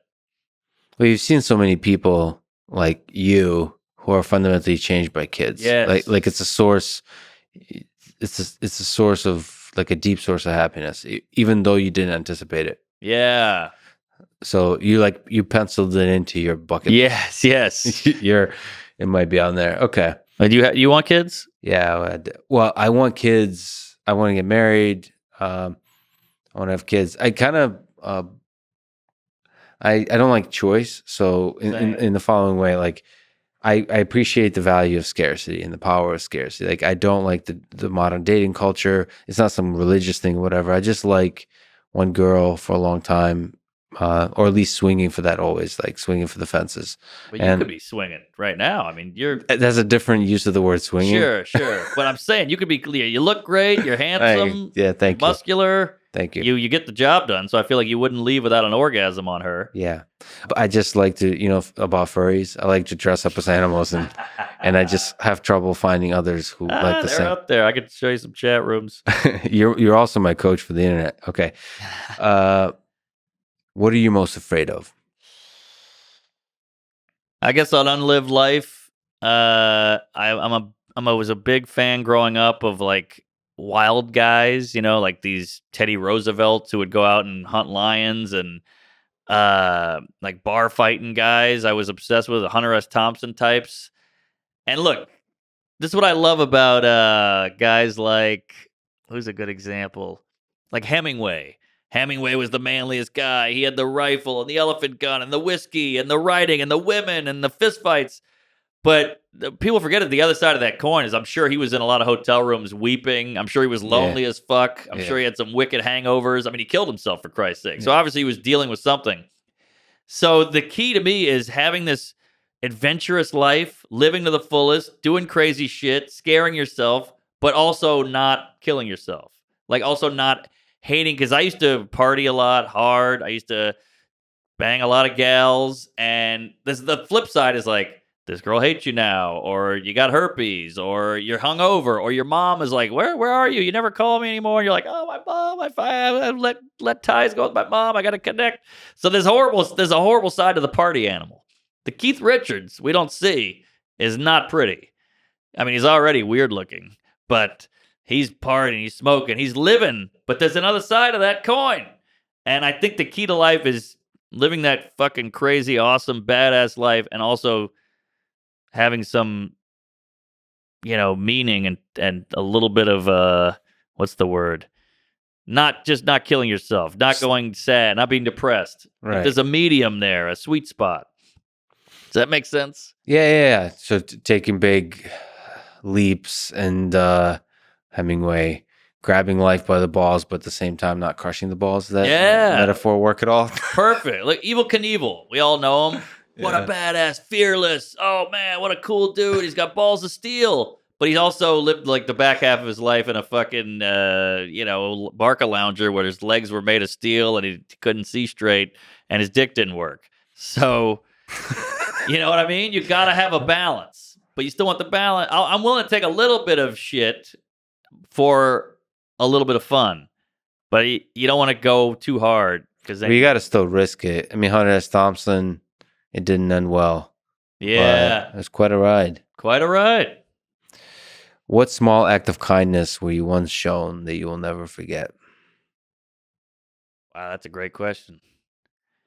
I just wrote these for the guinea pig. You're the guinea pig. That's great. That's a keeper. Okay, that's a keeper. Question. Yeah. This is where like workshopping questions here. All right, I'll take it. Now you're open miking. Yeah. This is your version.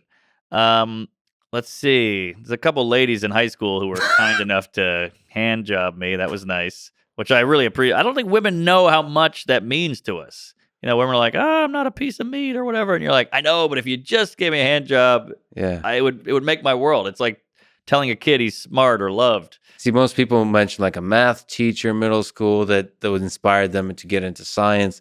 You give a shout out to the. Well, that's part of it. That's not the nicest, but I'm just saying that goes a long way. All right. Let's see. Kindness. That's a great question.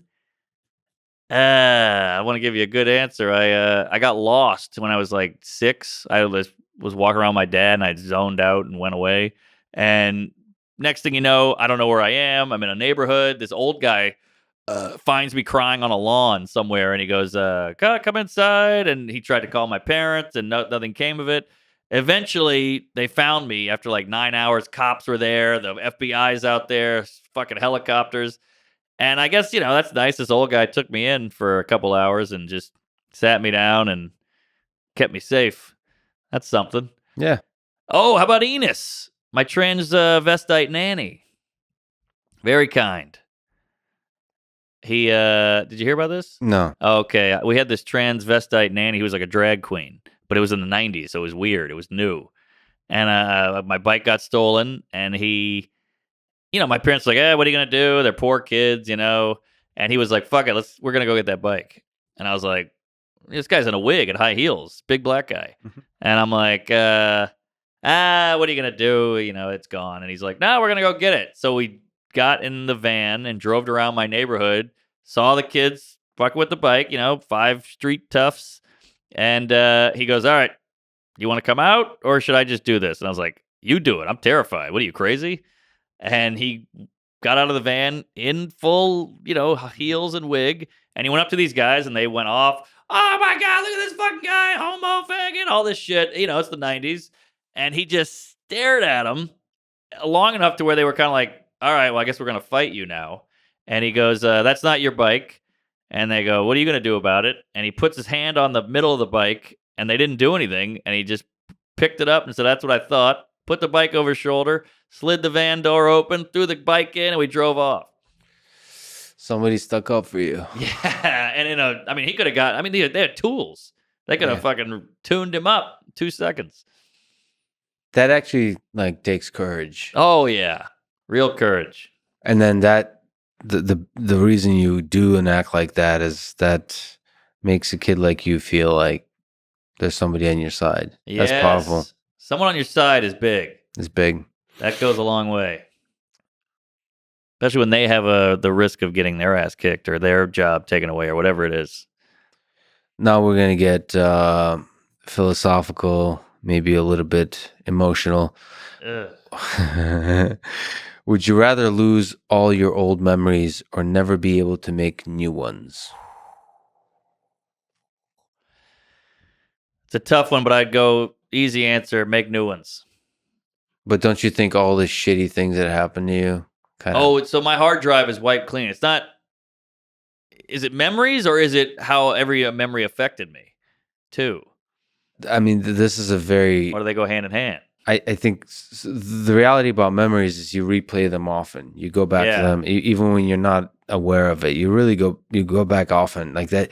And they change. You change them too. Yeah, you change them to suit your understanding of the world. Yes. And so the dark view you have, both the hope and the cynicism you have about the world is so deeply grounded in the memories that you're basically, I would say, if you erase all memories, I think you're really starting over with maybe the wisdom of how the world works, but not so much of your personality is gone. You would really, it'd be interesting how your comedy would change. Maybe you would have a good sense of timing. You would have a good sense of like the writing process, maybe, but like...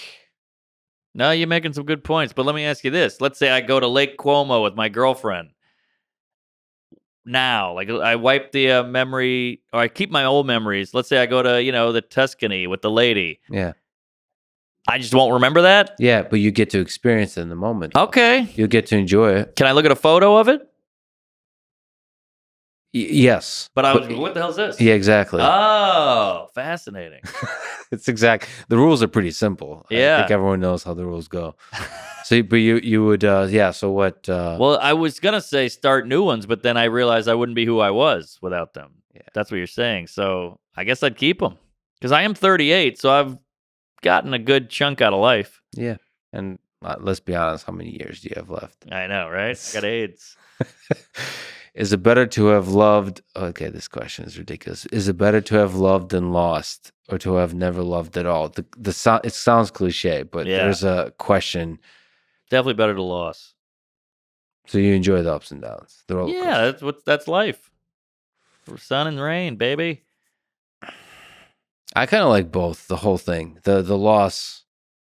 Every time you lose something, it really makes you distinctly realize how much you valued it. Yes. Like, when I'm sad, like when I'm feeling alone and I'm sitting there alone at home and I wish I could hang out with somebody, that's like a realization how awesome people are. Yeah. So it's like the missing, we don't have a lot of that in life anymore because we can have anything we want immediately. Right. So the missing has gone away, which again drives down the joy of having it. So I think you're right. You need both. So like you said, you have a terminal condition, not many years left. Do you think about your mortality? You think about that? All day, every day. Are you afraid? Not afraid because it's inevitable. So it's more like, how are we going to handle this?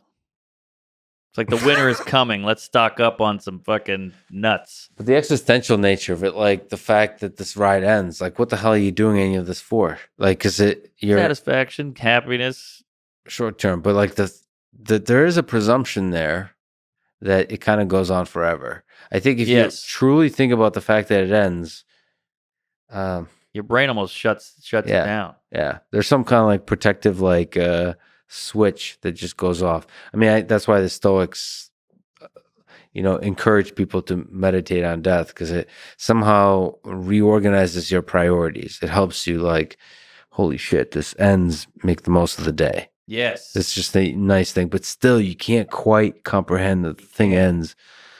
Little things too. People go like, "Oh, we got a layover between our flights. It's an hour. What are we gonna do for an hour?" It's like, what do you mean? What are you gonna do for an hour? You're gonna kill an hour. How are we gonna kill this hour?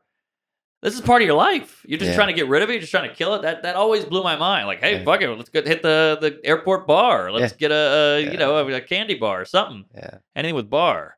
But it's just.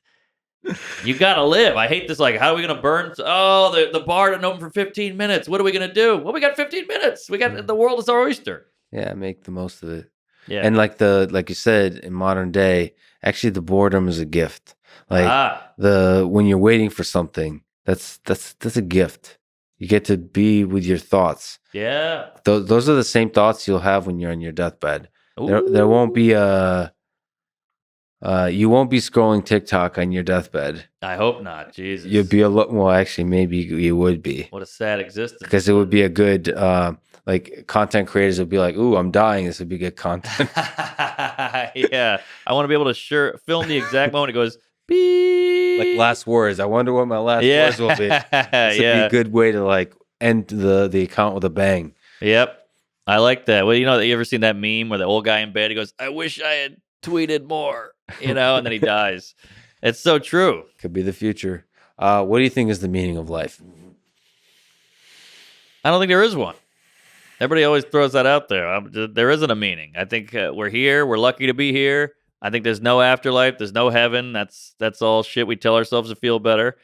And I think you got to it's like saying, what is the meaning of this food I made? Well, it's just you enjoy the food. You try to get the most out of it. You built the food. You prepared it. So just get what you can out of it. Don't die, and try to make it last as long as possible. Yeah, but you look at Earth. It's like 4 billion years old, and life started early on, like simple cell bacteria life, like 1 billion years in, and then it started like having lots of aggressive interaction. Eventually, there's predator and prey, and there's sex, lots of sex. Oh yeah, lots of violence. Oh yeah, and then through natural selection, there's just a whole evolutionary process of animals that have loved and lost and murdered and gotten murdered and all that kind of stuff, and it's somehow led to human civilization. We're super busy trying to create things and creating beautiful art, creating beautiful comedy. Yeah. Just always creating something new. Always. It feels like it's tending towards something. Like it's not dying. If you die tomorrow, you still have all these hours of pods. So it's kind of you're cheating death in a subconscious way. I think. Right. You know who Ernest Becker is, and I've heard the name. It's a book called Denial of Death. This idea that that if you don't acknowledge, book's on my shelf. Girls love it. Like really? Dostoevsky. No, I'm saying you want to bring Tolstoy, Dostoevsky, Russian literature. It's back to norm. It's good to bring to because no American has read any Russian literature, but they all appreciate it if you bring it. And it's not like they're going to ask you any legitimate questions because they haven't read it. Yep. So you can always pretend like you've read it. So it's a little dense. Can we get a shortened version? Cliff Notes. Yes, or make a movie with Ben Stiller that I can just go, oh, this is based on what is it? Life and Death? No, what's the one? War and Peace. War and Peace. Yeah, yeah. So Ernest Becker's theory, and there's this whole terror management theory that basically says that like our terror of death, our fear of death, is one of the central creative forces of the human condition. It's the reason we're trying to. Yeah, cheat death. We're trying to delude ourselves that somehow we can become immortal through our art. It's why you've uploaded your special to YouTube, because you think your special will outlive all of human civilization. You think YouTube will outlive all of human civilization. That could go away tomorrow. That can go away tomorrow. All of this can go away. So I'm truly grateful, Mr. Mark Norman, that you would spend your very valuable time with me today, even though it could all go away. This could be the last day of our lives. And won't you be quite upset? This is how you spent it. Ah, yeah. In your hotel room. What am I? Yeah. You're like Harvey Weinstein here. You lured me up, and now I feel fucked. Just wait what we have have ready for you after the podcast is over. All right, brother. Thanks so much for talking today. Thank you. It was great. Comedy. Thanks for listening to this conversation with Mark Normand. To support this podcast, please check out our sponsors in the description. And now, let me leave you with some words from Mark Normand himself on his Twitter, which you should definitely follow because it's hilarious. The worst thing about getting Omicron for Christmas is you know it was regifted. Thank you for listening and hope to see you next time.